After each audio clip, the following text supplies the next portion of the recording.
अस्सलाम वालेकुम everyone, this is doctor Sahar Chawla right at your service. और ये वीडियो है to end this discussion once and for all कि क्या बच्चों को मार्जरीन देना चाहिए या मार्जरीन इस्तेमाल करना चाहिए, नहीं इस्तेमाल करना चाहिए। और मैं आपको हमेशा की तरह हिस्ट्री और लॉजिक से बताऊंगी।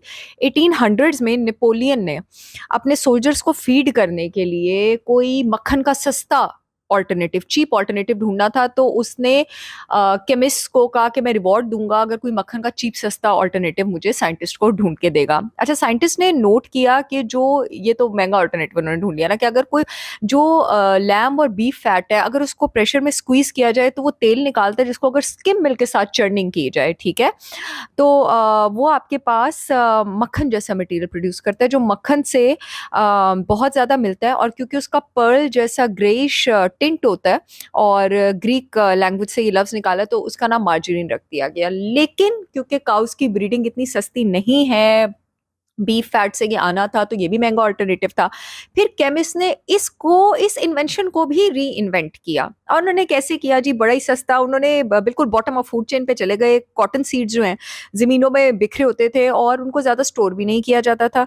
और क्योंकि थोड़ी देर अगर वो पड़े नहीं तो उनसे बदबू आना शुरू हो जाती है। तो साइंटिस्ट ने ये ऑब्जर्व किया कि ये तो गोल्डन चांस है हमारे पास, यानी इसका मतलब है ये हीट और ऑक्सीजन के साथ रिएक्ट करते हैं, इसका मतलब है इनमें एबिलिटी है अपनी केमिस्ट्री को चेंज करने की, केमिकली मॉडिफाई होने की। और उन्होंने इस बाय प्रोडक्ट, इस टेक्सटाइल इंडस्ट्री के वेस्ट को गोल्ड माइन में कन्वर्ट कर दिया, जिससे आज तक फार्मर्स, इंडस्ट्रियलिस्ट, साइंटिस्ट ये सब बेनिफिट कर रहे हैं, जिसको आप मार्जरीन कहते हैं। ये तो गई हिस्ट्री। अब बात आ जाती है बायोकेमिस्ट्री की। मार्जरीन हिस्ट्री का, तारीख का सबसे पहला ट्रांस फैट है जो डिस्कवर हुआ है। ट्रांस फैट्स जिनके अगेंस्ट मैं बात करती हूँ, जिनको डाइजेस्ट, हजम करने के आपकी बॉडी में एंजाइम्स ही नहीं है, ठीक है। अब होता क्या आपके पास कि कॉटन सीड से जो ऑयल निकाला गया, ठीक है, अब इस ऑयल को मक्खन जैसे मटेरियल में, मार्जिन में कन्वर्ट करने के लिए दो ऑप्शंस थी कि या तो इसको इतना टेंगल कर दिया जाए, मॉलिक्यूल्स को एक दूसरे के साथ मिक्स कर दिया जाए, या फिर इनको कम फ्लेक्सिबल कर दिया जाए। जो पहली ऑप्शन थी उनको टेंगल करने वाली, उससे वो इतना प्लास्टिक हो रहा था कि वो गले से नीचे नहीं उतरना था। जो दूसरी ऑप्शन थी मॉलिक्यूल्स को लेस फ्लेक्सिबल करने वाली, वो केमिस्ट को सूट की। उसके लिए उन्होंने ऑक्सीजन, हीट, हाइड्रोजन यूज किया। इस वजह से ट्रांस फैट्स को पार्शली हाइड्रोजनेटेड कहा जाता है। और एक कैटलिस्ट यूज किया निकल की सूरत में। इस कैटलिस्ट की वजह से वो मॉलिक्यूल्स सिर्फ उतने प्लास्टिक और उतने सेमी सॉलिड हुए कि जो आपके गले से उतर सकते हैं, और वो बन गया दुनिया का पहला ट्रांस फैट, जो कि मार्जरीन है। आपके पास कॉटन सीड ऑयल या कोई भी वेजिटेबल ऑयल, उसमें जो अनसैचुरेटेड फैटी एसिड्स होते हैं उनकी फ्लेक्सिबिलिटी ज़्यादा होती है, और उनको जब इस प्रोसेस से ट्रीट किया गया तो वो सिस कन्फर्मेशन में होते हैं, इस कॉन्फर्मेशन में। उसमें से कुछ जो सिस में थे वो इसमें चले गए, ट्रांस में चले गए, ठीक है।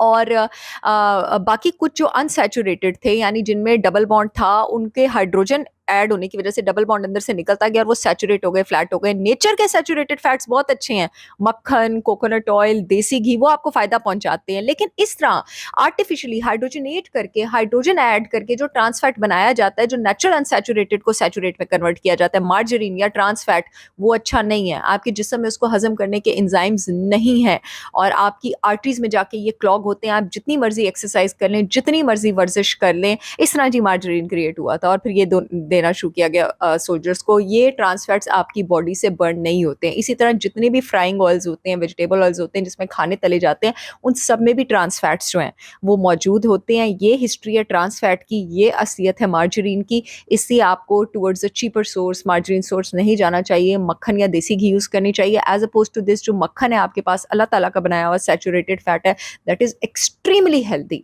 वो बहुत अच्छा है, उस पर मैं ऑलरेडी बहुत बात कर चुकी हूँ। So I hope I have answered your question. I will see you all again with yet another informational video. तब तक के लिए अल्लाह हाफिज।